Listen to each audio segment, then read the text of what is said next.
अवैस भाई इंशाल्लाह मैंने थोड़ा सा रास्ता आगे खींच लिया है, आप आ जाएं। और मैं तो यकीन के साथ कहता हूं, हमारे पास यहाँ पर मुफ्ती साहब बैठे हैं, आसिम इफ्तिखार साहब बैठे हैं, सब लोग बाहें फैलाकर स्वागत करेंगे आपका। अल्लाह ने काफ़ी अच्छा जहन दिया इसमें है। कोई शक और नहीं। जी भाई चढ़ो साहब। मुफ्ती साहब, मैंने आपसे ट्विटर पे भी शिकायत की थी और मैं जी यहाँ भी शिकायत ही लेकर पहुंचा हूँ, और मैं अवैस भाई के हक में आया हूँ भाई, ठीक है, टू बी रियली ऑनेस्ट, जी ठीक है। जी तो I have an argument, and जी अगर मुझे लगता है उन्होंने मुझसे कांटेक्ट किया होता तो मैं उनको ये वाला सिखा देता ताकि मुफ्ती साहब जी से बात करें। सो फर्स्ट ऑफ ऑल, आप रिलीजियस लोगों का, let me be the devil's advocate, जी आप रिलीजियस लोगों का मानना है कि आदम अलैहिस्सलाम अल्लाह सुब्हान ताला को देख कर आए थे, तो उनको तो एविडेंस की कोई ज़रूरत नहीं थी, तो उनके पास तो सामने था, वो इस दुनिया में आए। तो दुनिया की उस वक्त हालत ये थी कि डिफ़ॉल्ट पोजीशन गॉड का था।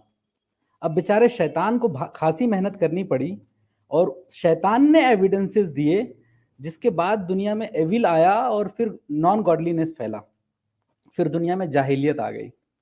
वही जाहिलियत आई, फिर नबी आते थे, एविडेंस देते थे, जाहिलियत ख़त्म होती थी, फिर शैतान अपना काम करता था, अंबिया के जाने के बाद फिर जाहिलियत आती थी। यानी डिफ़ॉल्ट पोजीशन लगातार शिफ्ट होता रहता था, ठीक है। नबी अकरम सल्लल्लाहु अलैहि वसल्लम के बैसत से पहले दौरे जाहिलियत कहा जाता है, एक किस्म का नॉन गॉडलीनेस था, ठीक है। तो हुजूर सल्लल्लाहु अलैहि वसल्लम आए और उन्होंने उस मुआशरे में चूंकि डिफॉल्ट पोजीशन नॉन गॉडलीनेस का था, तो गॉडलीनेस की तरफ लाने के लिए एविडेंसेस दिए। और अल्लाह सुब्हानो तआला तमाम रसूलों को क्या एविडेंस देता था कि कुछ ना कुछ मौजज़ात होते थे, ऐसा एविडेंस जो जिसका कोई इनकार ही नहीं किया जा सकता। तो नबी अकरम सल्लल्लाहु अलैहि वसल्लम ने मौजज़े अपने साथ थे उनके, तो फिर गॉडलीनेस में तब्दील हो गई सोसाइटी। आज एक बार फिर से दौरा है जाहिलियत का, तो डिफॉल्ट पोजीशन जो है वो तो नॉन गॉडलीनेस का है, और आप हजरात आ गए हैं गॉड को लेकर के। सो द व्हाट यू से honours of evidence lies on your shoulder. सबसे पहले तो आप ये एक्सेप्ट कीजिए। इसके दो जवाब हैं। पहला जवाब ये है कि ये कहना कि डिफॉल्ट पोजीशन गॉड बदल रही है, डिफॉल्ट पोजीशन बदलती नहीं है, डिफॉल्ट पोजीशन डिफॉल्ट रहती है हमेशा। तो जब ये तस्लीम कर लिया गया कि आदम अलैहिस्सलातु वस्सलाम इस दुनिया में तशरीफ लाए और वो खुदा के वजूद के कायल थे, तो गोया के डिफॉल्ट पोजीशन वजूद खुदा है। अब ये डिफॉल्ट ही रहेगी, चाहे इसके खिलाफ कुछ भी होता रहे, शरीयतें आए, जाहिलियत आए, डिफॉल्ट हमेशा एक ही रहेगा। ये नहीं होने का कि आज की डिफॉल्ट पोजीशन ये है, फिर उसके बाद कल को जो है डिफॉल्ट पोजीशन कुछ और है। तो पहला जवाब तो ये है। दूसरा जवाब, अगर हम थोड़ी देर के लिए मान भी लें या मफरूजा की डिफॉल्ट पोजीशन भी बदला करती है, तो भाई ये बता दे कोई कि क्या इल्हाद आज वाकई खुदा के वजूद पर ईमान रखने वालों के मुकाबले में मुल्हिदीन की तादाद इतनी है दुनिया में?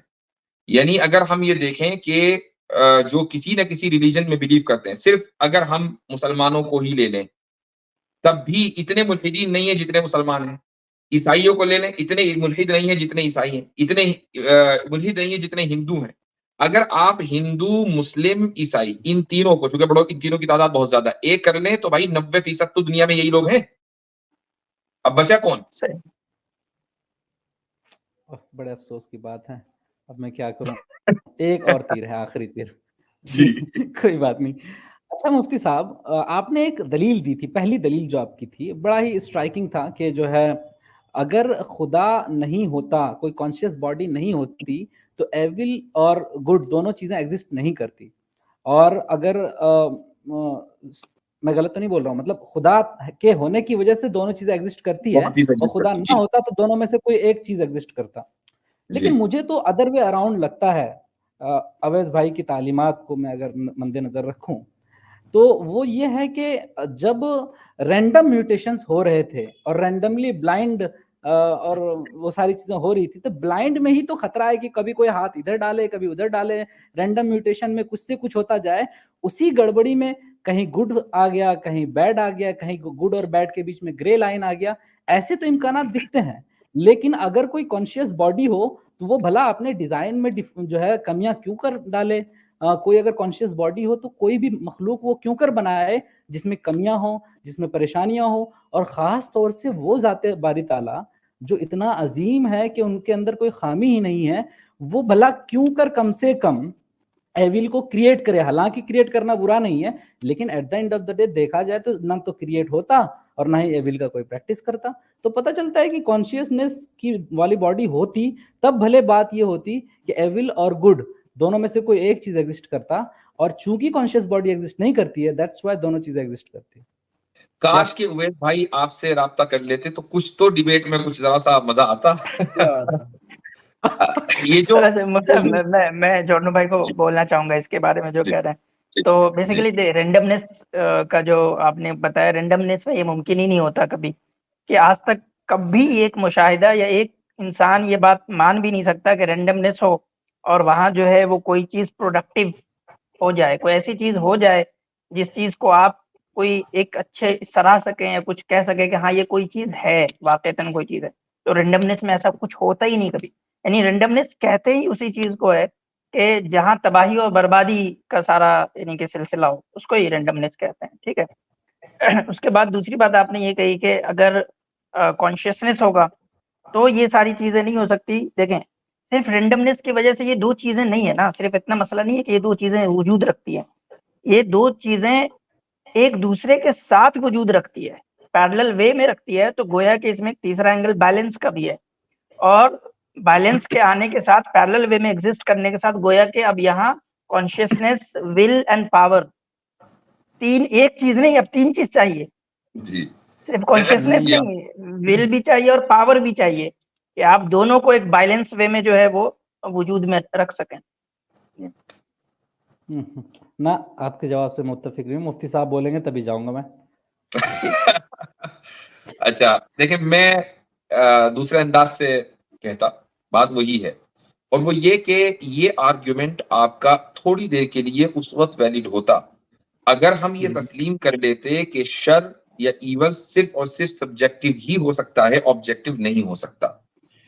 جب آپ کے محبوب نے, اویس اقبال نے اس چیز کو تسلیم کر لیا کہ انصاف کا نہ ہونا ایک آبجیکٹو ایول ہے, تو اس کا مطلب یہ ہے کہ آبجیکٹو ایول کے مقابلے میں آبجیکٹو گڈ بھی پایا جاتا ہے.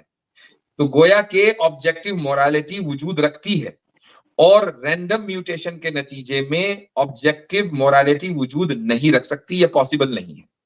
ماشاءاللہ, بہترین بہترین. میں پڑھ لیتا ہوں اشہد اللہ الہ الا اللہ محمد رسول اللہ. تو اب میں اویس بھائی انشاءاللہ میں نے تھوڑا سا راستہ آگے کھینچ لیا ہے, آپ آ جائیں. اور میں تو یقین کے ساتھ کہتا ہوں, ہمارے پاس یہاں پر مفتی صاحب بیٹھے ہیں, عاصم افتخار صاحب بیٹھے ہیں, سب لوگ باہیں پھیلا کر سواگت کریں گے آپ کا. اللہ نے کافی اچھا ذہن دیا ہے, اور انشاءاللہ اگر آپ ذرا سا صرف اس انا سے باہر نکلے نا, وہ جو انا تھی, وہ جو چیز تھی جس نے شیطان کو شیطان بنایا کہ ابا واستکبر وکان من الکافرین, ذرا سا اس سے نکل آئے, بہت مزہ آئے گا. جزاک اللہ خیر. بس بھائی اتنا. جی یہ اچھی بات ہے کہ یہ اسلام کی سب سے بڑی خوبصورتی ہے کہ اسلام جو ہے وہ پہلے آپ نے جو کچھ بھی کیا, کتنی دشمنی پالی, کتنی جنگیں لڑی آپ نے, اپنے مال جان سب کچھ کو لگا دیا اسلام کے خلاف. اور یہی اس کے ایک حق, اگر اس پہ غور کیا جائے نا تو اس کے سچے ہونے کی, حق ہونے کی ایک نشانی یہ بھی ہے کہ حق جو ہے وہ کبھی بھی اپنے دروازے کو بند نہیں کرتا کہ ماضی میں تم نے جو ہے میرے خلاف یہ سارے کام کیے تھے, اس وجہ سے کبھی نہیں کرتا بند.